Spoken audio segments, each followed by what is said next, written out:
Viral eksperimen unik, tanpa ikan beku dapat hidup kembali saat es meleleh, begini penjelasan ahli. Viral di media sosial, video yang memperlihatkan ikan beku yang diselimuti oleh es kembali hidup. Terlihat dalam video, jika ikan beku tersebut kembali bergerak setelah dimasukkan ke dalam air. Departemen Teknologi Hasil Perairan, Institut Pertanian Bogor, Roni Nugraha memberikan penjelasan. Menurutnya, ikan adalah hewan berdarah dingin, sehingga mampu menyesuaikan metabolisme tubuh. Dan ketika suhu lingkungan menurun, maka metabolisme ikan seperti jantung akan melambat. Dan ketika ikan dimasukkan ke dalam air, maka metabolisme tubuh ikan akan meningkat dan dapat hidup kembali.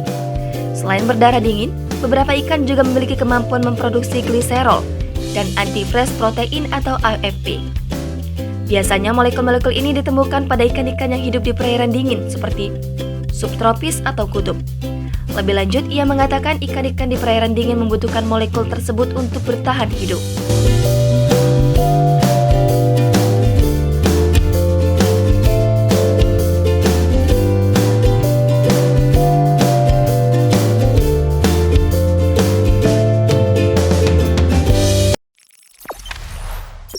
Jangan lupa subscribe, share, komen, dan like ya!